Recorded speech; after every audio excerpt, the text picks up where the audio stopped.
अस्सलाम वालेकुम to all. उम्मीद करता हूँ आप सब खैर ऑफियत के साथ होंगे। अच्छा, लास्ट जो वीडियो थी उसके अंदर हमने समरी और summary table of encoder decoder और कंपैरेटर देखा था।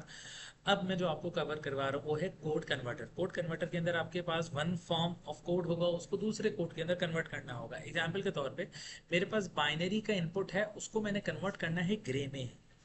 बाइनरी टू ग्रे की कन्वर्जन के लिए मेरी पहली वाली वीडियोस देखिएगा, उसके अंदर आपको समझ में आ जाएगा। बाइनरी के अंदर कॉम्बिनेशन है 0 1 1 1। ये हमारे पास एल एस बी है और ये हमारे पास एम एस बी है। सही हो गया। अब इसके अंदर जो गेट लगता है ना वो है जोर का। जोर के अंदर क्या है कि वन यहाँ पे है और यहाँ पे भी वन है। जब आपके पास सेम इनपुट होता है तो ये जीरो दे देता है, और जब डिफरेंट होता है तब वन देता है। यहाँ पे मेरे पास आया वन और यहाँ पे भी आया वन, सेम था। यहाँ पे आया वन और यहाँ पे आया जीरो, वन जीरो। जैसे ये चेंज हुआ तो इसने आउटपुट में वन निकाल के दे दिया। इसका मतलब मेरे पास इनपुट में बाइनरी में था 1 1 1 और आउटपुट के अंदर मेरे पास आया 1 0 0। ये कन्वर्ट हो गया बाइनरी टू ग्रे। इसी तरीके से मान लिया अगर हमारे पास उल्टी कॉम्बिनेशन पॉसिबल है, लेट से हमने कहा कि हम आपको इनपुट में दे रहे हैं ग्रे नंबर और आपको उसको कन्वर्ट करना है बाइनरी के अंदर, तो ये चीज मैं आपको एग्जाम में दे दूंगा। आपको इसके रिस्पेक्टिवली आउटपुट के अंदर इसका बाइनरी कोड लिख के देना होगा। याद करें, मैंने आपको क्लास के अंदर सारे टेबल्स सॉल्व करवाए थे, जिसके अंदर मैंने आपको डेसिमल का करवाया, हेक्साडेसिमल का करवाया और बाइनरी का करवाया। तो आपने डायरेक्टली यहाँ से लिख दिया था ना कि अगर डेसिमल के अंदर जीरो है तो हेक्साडेसिमल में क्या लिखा जाता है, हेक्साडेसिमल में ए का मतलब बाइनरी में क्या होता है, वो तो आपने डायरेक्ट लिख दिया था। मगर इस केस के अंदर इनके दरमियान आपको एक जॉर गेट लगा के आउटपुट देना होगा। और जॉर गेट की लॉजिक क्या है कि जब डिफरेंट होगा तभी वो वन होता है, जहां पे सेम कंडीशन आ जाती है वहां पे वो जीरो हो जाता है। ये हमारे पास कोड कन्वर्टर। अब हम बात करते हैं मल्टीप्लेक्सर की, जिसको हम कहते हैं मक्स।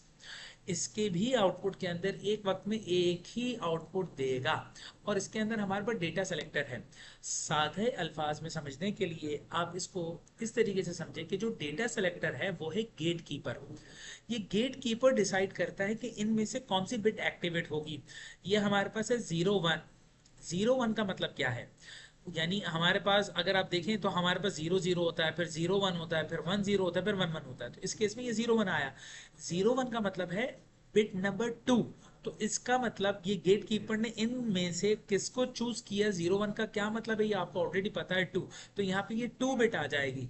मान ले अगर यहाँ पे 0 0 होता सेलेक्टर के अंदर तो यहाँ पे 0 बिट जाती। मान ले यहाँ पे 1 1 होता तो कौन सी बिट जाती, तीसरे नंबर की बिट जाती। यहाँ पे 1 0 होता तो पहले नंबर की बिट जाती। तो ये हमारे पास मल्टीप्लेक्सर है।